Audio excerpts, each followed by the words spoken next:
недоволно количество млеко? Како да се помогне всушност и како да се пристапи на оваа мајка? Па сега помош видите, би се пружила? откако сме заклучиле, прво, ако заклучиме дека мајката смета дека има недоволно млеко, со стручен приод треба да ја убедиме дека тоа не е така, да биде охрабрена, Да се делува психолошки. да се делува психолошки, стручно да и се помогне на таа мајка, да ја убедиме дека е во заблуда, дека е така. А ако пак заклучиме дека и на вистина има недоволно млеко, тогаш што треба? Повторно во силна и блиска спрега со лекарот, дали ќе е тоа матичниот педијатар, дали ќе е во нашето советувалиште, тоа веќе оставам на избор на родителите, на мајките, да се види кои се причините за тоа. Да се разоткријат причините. Не знам дали имаме тоа на телопот. И откако ќе се, како да се помогне на мајка која мисли дека има недоволно млеко. Значи, прво, да ги исклучиме другите можности. Заблудата да ја исклучиме. Откако е тоа направено, тогаш, викам, на најстручен начин да се приде и да се прифати, да се разбере нејзината ситуација со обзир на тоа дека секоја мајка која што мисли дека има или има навистина недоволно млеко е загрижена и таа нејзина грижа преминува на детето, на целото семејство и тука е навистина потребна помош. Сигурно нема, веднаш да им кажеме јасно на нашите гледачи, нема лекарства, нема лек во светот измислен кој што ќе го зголеми количеството на млеко. Меѓутоа, затоа постојат безброј други странични, би рекол, припомошти. Понатамо, да се слушнат проблемите, може би во разговорот со мајката, ќе откриеме и причината за една таква состојба со помала количина, со поголема количина млеко. Понатаму, на лице место да го процениме доењето. Од тука може би ќе откриеме многу негативности, многу грешки, да се од може би техниката или јас сега не би можел сето тоа што би го виделе за време на тоа демонстрирање на мајката за нејзиниот начин на доење на кој што го дои детето. Понатаму да биде прегледано, се разбира, и детето, може би постојат причини кај детето, но да биде прегледана и мајката, за да се види дали може би кај неа нема некои заболувања или аномалности или нешто слично. Понатаму да се после сето тоа да се даде навистина практична помош во најширок смисол на зборот, значи да се помогне на таа мајка прво да си ја врати само до вербата и после да направиме сите заедно домаќинството, семејството, значи мајката, лекарот, медицинската сестра, стручното лице, заедно да направиме за да се врати расположбата при доењето и уживањето од тоа. Секој случај, со други зборови, да го заокружуваме, значи да се дадат највалидни инструкции, највалидни информации, а мајките, верувајте, барем најголемото мнозинство од нив, ваквите совети секогаш ги ако не ги послушуваат, али барем ги сослушуваат. А тоа е веќе нешто. Кажавме за причините кои што на некој начин го потикнуваат на недоволно создавање на количество на млеко или резерва на млеко. Сега, кои би биле причините заради кое што може би и детето не добива доволно количество на млеко? А мајката има? Да. Овде на телопот имаме нешто друго. Како да се помогне на мајка која навистина има недоволно млеко, тоа покасно малку ќе го коментираме. Веднаш да ви одговорам. Видите, Да кажеме, ако детето е болно, ако има оние млечници во устата, тоа не може да цица. Ако го боли уво, не може да цица. Ако е вознемирено заради некои други причини, да не ве изненадам, вие немате представа колку е често колку често среќаваме деца прегреани. Родителите плашејќи се да не си ги преладат, децата ги прегреуваат, што е исто така сериозен проблем за детето. Или една немирна, нервозна средина во која што пребива детето, живее, расти, исто така негативно делува кај детето. Зато реков, значи, ова не е проблем за туку така. Нема доволно млеко, еве ти на апотека, купите такво и такво млеко, има едно чудо препарати, дури помпезни имиња и помпезни реклами, а фабриките за тоа даваат дури и награди и така, речеме, ако јас како лекар сега во овие емисии препорачував некој од тие млеко, верувајте, можев слободно да издействувам од некој од фабриките, да си појдам некаде на одмор на море. Тоа е многу често. Меѓутоа, тука веќе би било етиката, тука би било све правено на штета на многу други повисоки норми. Затоа реков, значи, треба исцело да се види ситуацијата, да се види од случај до случај, сосема индивидуално. И откако ќе се види тоа, да се постепено отстранува причината, независно на која инстанца се наоѓа, на ниво на дете, на ниво на мајка, на ниво на родители, поширока семејство, средина и така натаму. Меѓутоа, сепак, одредени фактори влијаат врз самото доење.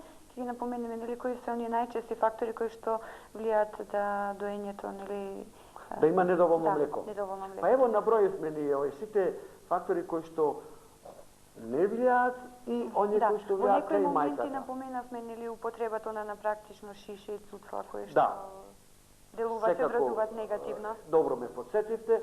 Тоа, јас не знам дали на некој од телопите го имаме, ако се покаже ќе го коментираме. Видите, првиот чекор за намалување на вака.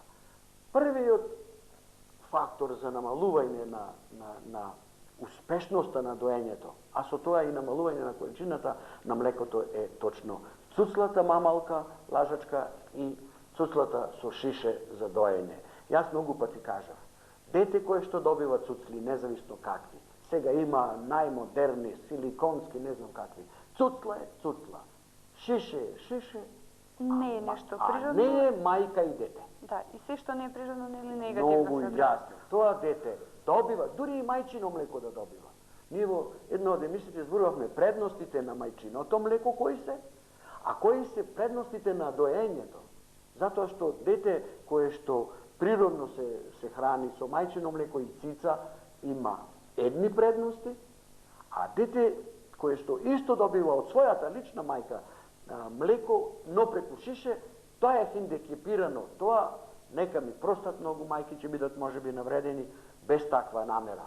Тоа дете ја нема вистинската мајка, како што му треба. Па еве овде фактори на доење, например, во почетокот, непосредно после раѓањето, одложен почеток на доење, она кога не се дава колострумот, оние 2 сати кои што толку многу пати ги повторив, кога детето најлесно ја осознава својата мајка, по топлината на кожата, со контактот кожа на кожа, по мирисот, ние зборувавме минатиот пат, дури и парфемот, и промена на сапунот, промена на тоалетата на мајката може да делува кај детето. Значи, тука е она најбитното, да не се дозволи одложен почеток на доење. Понатамо, ретки подои кај детето.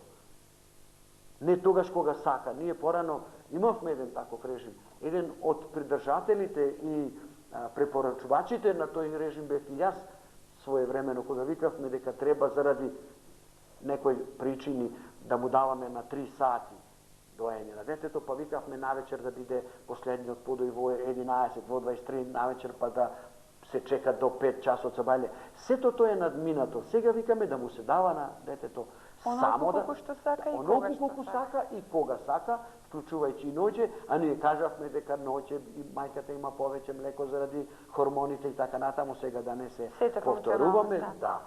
Значи, тоа мора да функционира онака како што ќе наложи детето. Ако е сето тоа уредно, самото дете на некој начин си оформува термини од меѓу 2,5 до 3 часија од подој до подој. Ако детето нема ноќни подои, исто така намалува млеткото. Ако подоите траат кратко, ние кажавме во првите неколку минути после почнувањето на доењето, детето какво млеко добива? Добива тенко млеко, она масното е покасно. Ако имаме лоша техника на доење, исто така представува сериозен проблем за детето и еве овде сме го ставиле употреба на шише, цуцла и така натаму. И ве молам, секакви дополнителни оброци во време кога тие не се препорачливи, во првите подои, уште во породилиштето, никако дополнителни подои, односно оброци, ако за тоа лекарот кој што го води тоа новороденче не нашол некои сериозни медицински индикации. Јас ова морам да го нагласам. Значи, никакви оброци. А вообичаено беше и за жал, кај многу мајки се уште да се даваат некаква зашекерена водичка, да се даваат некакви чаеви. Видите, на пазарот има беби биби, плантекси, камилици, наниња, какви све не чаеви користат нашите родители, нашите мајки за своето дете на доенечка возраст. Да. Со сигурност тврдам дека се тие штетни затоа што делуваат. Видите, доволно е да кажеме дека место да добие 50 мл млеко, добило 50 мл чај. Да, сето тоа е негативно, како што кажеш. Па негативно, еве да кажеме омилената камилица. Камилицата е неверојатно лечебно растение. Има лековити својства огромни. Меѓутоа, кај бебе многу малку се причините на бебе да му се дава. Да кажеме, во последниве неколку години имаме сознание дека точно тие чаеви, иако се даваат, да кажеме, во период кога мислиме или се мисли дека има стомачни тегоби, па ќе му ги намалат стомачните тегоби, напротив, чаевите може да створат уште повеќе гасови, да му го затегнат мешото и да има уште повеќе проблеми. Да. Има состојби кога се потребни, но тие состојби треба да ги одреди лекар, кој што ќе установи одредено заболување кај детето. А не, секој плачење, па чекај, се витка ги збира, но джињата го боли стомакчето. Не мора да значи. Да. Самоволно да се дава проценка на самата ситуација. Тоа беа фактори кои што често пати се одразуваат врз самиот так на доењето. Меѓутоа постојат и некои психолошки фактори од страна на мајката кои што се одразуваат исто така врз актот на доењето. Да. Кои би биле? Сигурно. Па видите да ви кажам, ние веќе во овој вечерашен разговор некои ги напомнавме, овде ќе биде само повторување, но не е на одмет. Прво, ако мајката нема само доверба во себе си, ако не си поставила таа едно мото, што јас го повторувам многу пати, ова е моје чедо, тоа ми треба мене, јас му требам уште повеќе нему. И тоа малечко, безпомошно суштество зависи од мене и од моето млеко. Се во функција на детето. Да, треба се да биде во функција на детето. Мотивацијата кај мајката за доење. И доверба во себе, зошто не? Зошто не? Сега, има ситуации кога мајката не може сама да си помогне, да се убеди дека е нејзиното млеко број 1 и последно нешто, прво и последно што му треба на детето. Но затоа треба поддршка. Ние стално и таа поддршка ја повторуваме, поддршка од околината, од таткото на детето, од родителите, од постарите, од целото семејство и конечно од нас кои што сме се стручно определиле за оваа работа. Понатамо, стресните состојби, нив ги напомнавме, сите стресни состојби, загриженоста, нерасположбата, здравствените, материјалните, семејните проблеми, сето тоа допринесува и то доста често ги среќаваме тие како фактори кои што негативно се одразуваат врз количината на мајката. Ситуации кога бебето одбива да цица, заморот кај мајката се одразува, сето се тоа работи кои што се одразува. Меѓутоа има и некои други физички состојби, нели, кои што доведуваат и до самото неправилно, неконтинуирано, нели, доење, како што се напоменавме во некои случаи само алкохол, пушењето. Да ви кажам, овде се на телопот приказани неколку, но јас ќе кажам нешто што овде не е напомнато. Постојат одредени, меѓутоа тоа се неверојатно ретки, да кажеме, деформитети на градите или недоволно развиени дојки кај мајката, не недоволно развиени во смисол на големина. Ние веќе расчистивме со тоа дека големината на дојката не игра совршено никаква улога врз млечноста. Значи, тоа се ретки состојби или некои сериозни заболувања. Најчесто може да негативно делува и то повеќе прво на прв план психолошки, па тек после да се одрази и физички врз оваа состојба, користење на некои лекови. Ние затоа викаме мајка која што за време на бременоста и додека го дои детето, најдобро е да не упражнува користење на лекарства, се разбира доколку тоа не е строго индицирано. И веднаш напомена, таму кај што мора да се користат некои лекови, тие лекови кои што се штетни, треба барем лекарот што ја води таа мајка да изнајде алтернативни, најчесто имаме алтернативи кои што се помалку штетни. Ето така, например, не се препорачливи контрацептивни средства, бидејќи се тие хормонски, диуретици, како да ги преведам, средства кои што, да кажеме, при зголемен крвен притисок се даваат диуретици, тоа се средства кои што зголемуваат мокрење кај мајката, ослободување од течности од организмот и на тој начин намалување на зголемениот крвен притисок. И затоа во тој случај не мора да одат диуретици, има повеќе видови, повеќе групи на видови на средства против зголемен крвен притисок, па треба лекарот да избере кој ќе го даде. Седативи, многу често мајките своите ментални, психолошки проблеми, караници во семејството, неслоги, ги задоволуваат со седативи, што исто така е значително штетно по млекото, односно по детето. Понатаму нова бременост, тешка слабост, што, еве јас да ви кажам, скоро да не сум сретнал, алкохол и пушење сигурно негативно делуваат.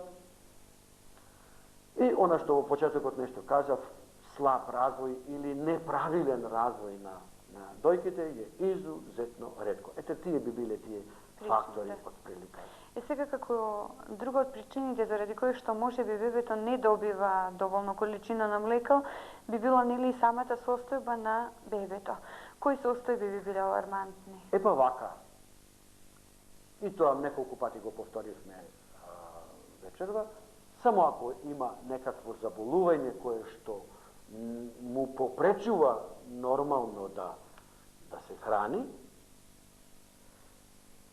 тоа е еден широк диапазон на различни болести, сега не би ги напомнувал, меѓутоа, видите, еден обичен грип може да му е намали на детето можноста. Затнато му е носето, не може да цица.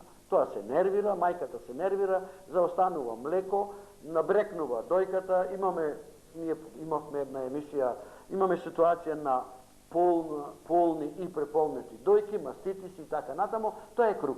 Затоа таа спрега што ја повторуваме мајка-дете и некои абнормалности ненормалности во самиот органски развиток на детето. Например, дете родено со расцепена усна или зајачка усна, не може нормално да цица, или дете со искривена деформитети на вилицата, или од најразлични причини детето не може да ствара вакуум, па е оневозможено доењето, меѓутоа тоа се навистина ретки. Меѓутоа постојат и ред други субјективни и објективни ситуации кои што доведуваат да детето не добива потребно количество на млеко. Би напоменали ли некој од нив? Па еве, субјективни сите работи што досега ги кажавме. Болести, некои болести кои што би можело да предизвикуваат сето тоа? Да, па еве, го напомнав ја највообичајниот грип, проливите, повраќањата, заболувањата, воспалителните процеси во устата, на грлото, на ушите и така натаму, сето тоа се причини кои што делуваат негативно. Видите сега, ние укажавме на фактот дека и новороденчето е личност. Нервозата, нерасположбата кај мајката и родителите се одразува. Сигурно се одразува кај детето и тоа доста негативно. Како една од оние ситуации кои што би можеле да делуваат врз сиот овој проблем, јас имам прибележано дека би можело да се јави доколку детето е усвоено. Како би можело сето тоа да се одрази, или доколку мајката била болна па престанала да го цица, или доколку се разболува или не напредува, или со вештачка исхрана. Како би можело сето ова да се одрази? Сигурно, видите да ви кажам.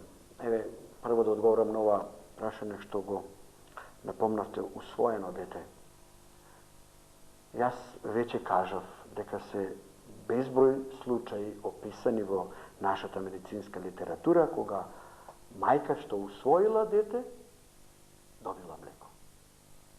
Ова не е приказка, тоа е жива наука, ова е вистина и ги убедува мајките. Ние некаде низ наредните неколку телопи ќе покажеме, да кажеме, ситуации кога е отсутна мајката, а е на природна исхрана со доење. Се разболила или имаме ситуации кога мајката го напуштила детето па го негува баба, видите. Има ситуации описани кога и баба може да си го дои детето. Може бабата да добие млеко. А причините како механизмот ние го објаснивме, менталната сфера во мозокот, желбата за доење, надразбата на дојките, онај рефлекс, окситоцинскиот рефлекс и лактоферинскиот рефлекс си го чинат своето, сигурно не секогаш, меѓутоа може да се успее. Да кажеме, ако мајката го напуштила детето, а детето има баба или некоја друга рода која го чува, да кажеме, зошто не би ја применила методата со на цевче што го прикажувавме и на филмот, а и на слайдовите. Цевче прилепено на брадавката на дојката, а долниот крај ставено во едно шишенце или сат со млеко и да детето цица, секогаш постои шанса да се добие млеко, ако да се потигне се тоа. Да. Молам сега овој телопот, слайдот да го видим на телопот. Ваката болест заради која бебето одредено време одбивало да цица или не можело да цица. Тоа е ситуација кога ни се случува да мајката навистина веќе почне да ствара поголема количина млеко. Ако заради разни причини било хрането со шише и цуцла и треба повторно да цица. И тога имаме ситуација на нервозно приоѓање, нервозно навраќање на доењето, но и на малена количина млеко кај мајката.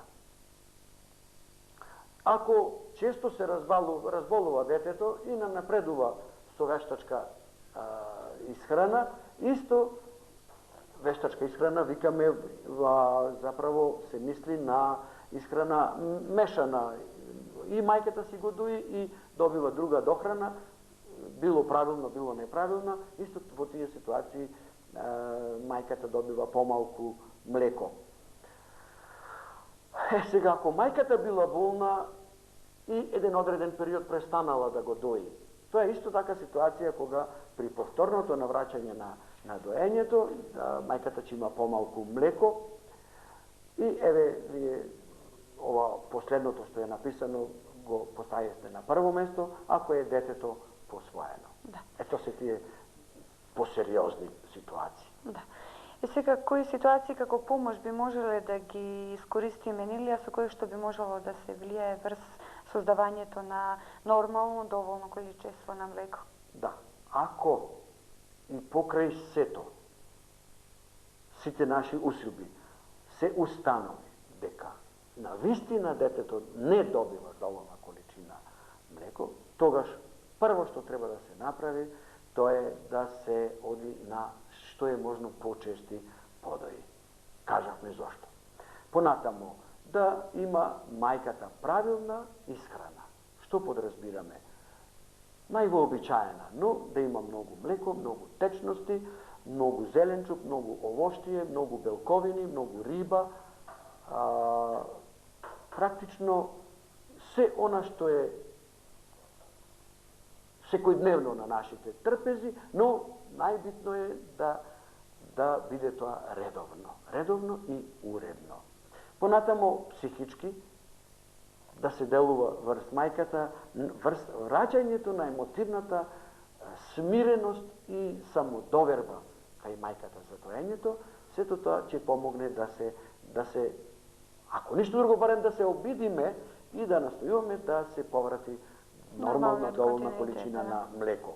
И она што стално го повторувам, мотивираност, желба, истрајност во тие напори, значи еве тоа би било она најбитно. Сега ние на последно место од овие фактори за припомош се напомнати некои лактотопни супстанции и верување.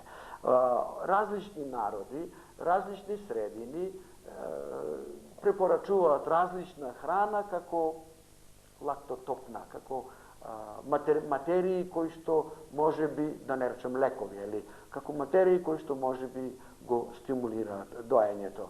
Со некоја сериозна сигурност не можеме да нити да негираме, нити да потврдиме тоа, меѓутоа, доколку се работи за вообичаени хранливи продукти, нештетни по здравјето на детето и мајката, ако во таа средина во која што живее мајката се верува, например, кај нас вообичаена е, например, боза. Еве, сосема случајно се сетив, вообичаена е користење на големи количини боза во почетокот на доењето, се верува дека бозата има моќ да го зголеми лачењето на млеко кај мајките и многу мајки тоа како течно го користат. Не гледам штета од тоа, дали има корист, верувајте, стварно не знам, меѓутоа некоја штета сигурно дека не. Сега, ако и овие работи се исцрпени, тогаш веќе е потребна посериозна помош, например... Се оди кон друг пристап, да. Да, друг пристап, посериозен, значи сме заклучиле дека сето тоа го направивме како што треба, меѓутоа не оди, тога во домашни или во болнички услови, еден период од 10 на 15 дена интензивно пратење на лактацијата, на млечноста кај мајката и што све ќе се случува со детето, понатамо да се види за причините за таа состојба, значително да се често разговара со мајката за да видиме дали таа гледа некоја причина за тоа, па евентуално да ја преиспитаме и да видиме дали тука нешто може да се припомогне. Едукација на мајките да се научат за полно работи, практички и овој наш мал курс е еден обид, допринос да напомогнеме во тој во правец, да се објаснува, да се убедува мајката, да и се даде поддршка во настојувањето за доење, да се провери исхраната на мајката, да се провери нејзината здравствена состојба и така натаму, да се препорача одмор, прошетки, разонода, релаксација, една смиреност, понатамо принципот на контакт кожа на кожа, бебе, мајка, татко, исто така, видите преградка, многу често детето плаче не затоа што е гладно, не затоа што е болно, ми затоа што му е потребна таа смиреност, значи една обична преградка и молам, самостојност во односот мајка-дете. да нема премногу мешање нити од страна на лекарот, нити од страна на некои други, да и се укаже на тоа на мајката, да и се припомогне, да се едуцира мајката, меѓутоа не со многу сугестии. Да. И со многу мешања од страна. И сега како резюме на сето ова што вечерва го говоревме, беше во контекст на недоволното количество млеко, би кажале за време траењето на периодот за релактација. За повторно враќање на млеко. Видите, да ви кажам, време траење на период на повторно враќање на доењето, значи е многу индивидуално, од мајка до мајка, од случај до случај, меѓутоа некаде може да трае 10 дена, некаде повеќе и зависи од неколку причини кои што довеле до тоа. Например, ако бебето сепак се уште цица, потребни се некогаш неколку дена. Ако е бебето помало, колку е помало, 1, 2, 3 месеци, тогаш релактацијата, повторното враќање на млеко е многу полесно и трае неколку дена, викам неколку неодредено, затоа што од случај до случај, еве да кажеме заокружено 10, 15, 20 дена. Меѓутоа, ако е постаро, тој период е значително подолг. Ако детето престанало да цица пред 2 недели, значи само 1 или 2 недели уназад не цица, тогаш враќањето на млекото ќе оди многу поедноставно, полесно и побрзо, така да све на се зависи од случај до случај, индивидуално, но шансите се секогаш тука. Да. Не треба да се губи надеж. Да, сигурно треба да се оди понатаму. И сега верувам дека многу помогнавме со сето она што вечерва го кажавме, како што и впрочем се одразува, а зашто говори самата заинтересираност од страна на нашите гледачи. Па затоа би продолжиле на крајот со оние прашања кои што ги добивме во текот на нашата емисија. Гледачот Охрид прашува колку долго време може да стои измолзено мајчино млеко пред да му се даде на бебето и на кој начин. Несомнено го поставив ова прашање прво затоа што ми се сложува со содржината претходната емисија, нели? И порано беше ова прашање еднаш, два пати поставено, па ќе кажам. Ако се сеќавате на нашите први предавања, кога кажувавме за состојците во мајчиното млеко, меѓу другото кажавме дека покрај другите значителни фактори има огромен број на заштитни материи. Па тие заштитни материи го штитат не само детето, ами го штитат и млекото од расипување. Према тоа, измолзено млеко, јасно со запазување на сите каутели на хигиена, строга хигиена на рацете, на помпите, на шприцот, што ќе се користи за измалзување. Ние кажавме кои све техники се користат, садовите во кои што ќе се измолзува млекото и начинот на чувањето, дури и ако не се стави во фрижидер, тоа 7-8 сати.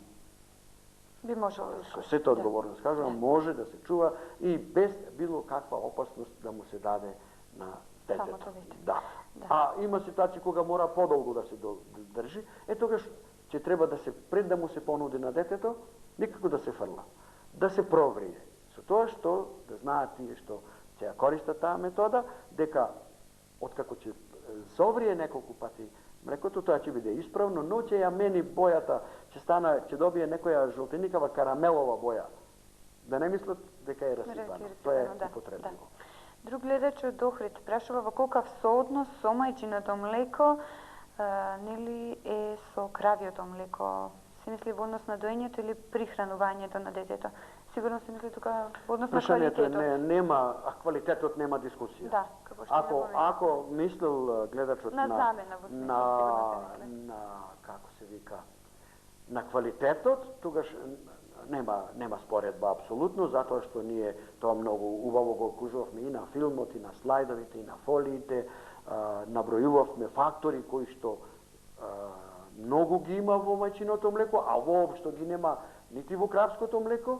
Ова сурово што го добиваме на пазарот што ги имаме, нити во кравското млеко во вид на тие препарати, индустријски формули на млека кои што се исто подготвени од кравио млеко.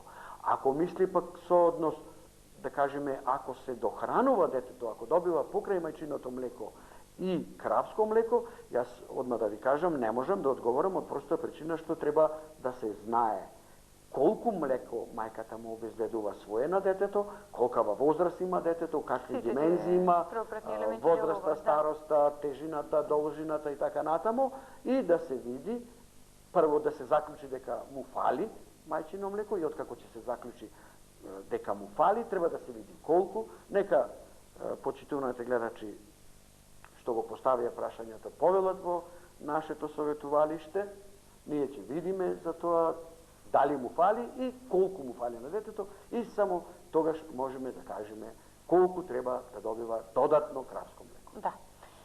Гледачот Мороишта прашува каква е разликата на дете доено со мајчино млеко и дете хрането со препарати за бебиња, во смисла на неговиот понатамушен. Јасно прашање.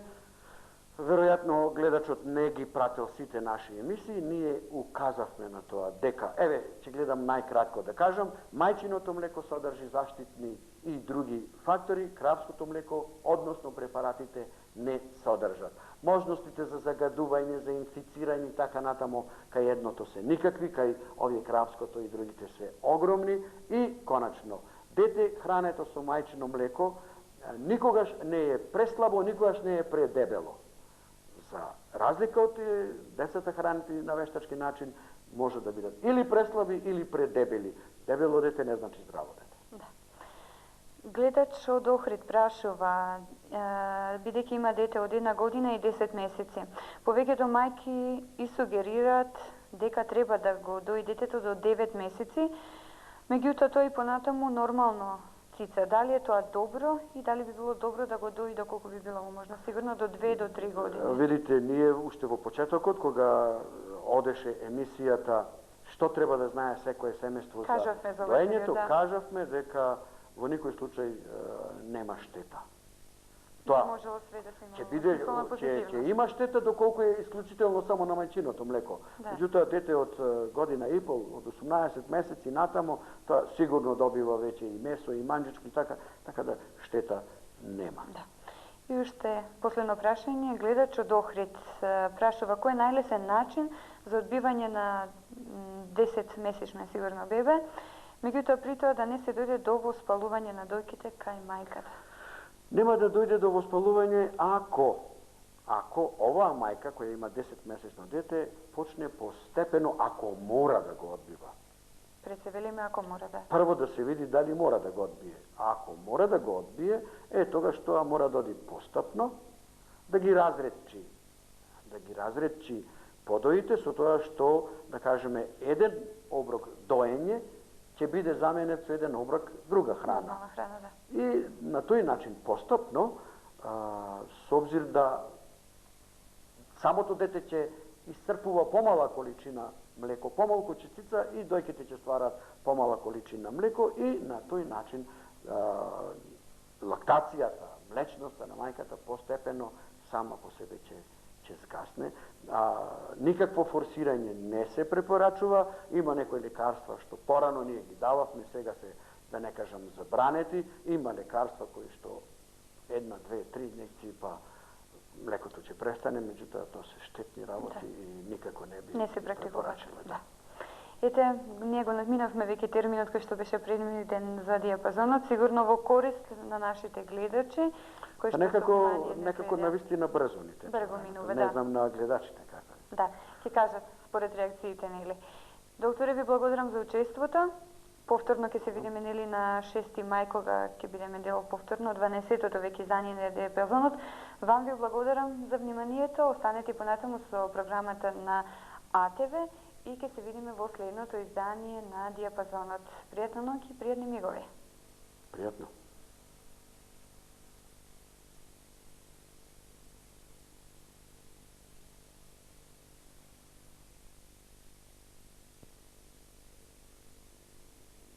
Почитувани гледачи, верни на телевизија АТВ, добра ви вечер и оваа вечер. Сигурно кога мирно седите во вашите домови, се надевам со нетрпение го очекувате почетокот на диапазонот. Овој пат повторно, после неколку неделно паузирање со нашиот постојан гостин, верувам дека се сеќавате затоа што неговите совети безпрекорно делуваат врз вашиот живот, пред се ви помагаат и не поузучуваат сите нас истовремено. Специјалист педијатар Климентија Матовски. Докторе, добро ви вечер. Добра вечер. Добре ни дојдовте, нели? Добра вечер.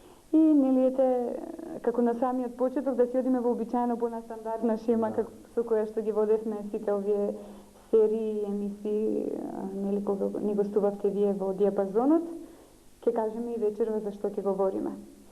Ред емисии наназад го најавивме доаѓањето токму на оваа емисија, во која што вечерва ќе говориме за имунизацијата или вакцинација, како што нели пред се познато. Да. Да.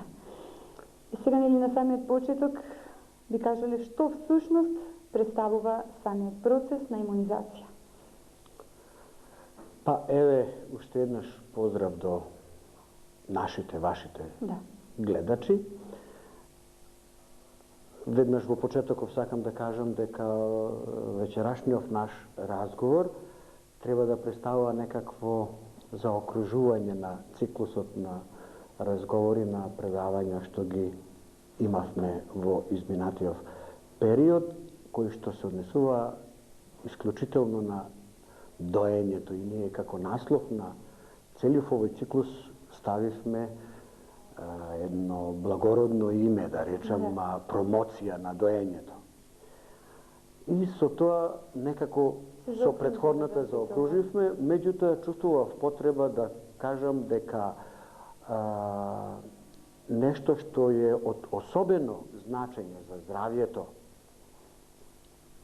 на секој едно дете, и тоа на долга стаза, за да кажеме за целиот негов живот, е така наречената имунизација. Или вие веќе во превод кажавте вакцинација. Да. Тоа е слободен превод, имунизација не значи вакцинација, меѓутоа вакцинацијата е еден вид на имунизација. Да.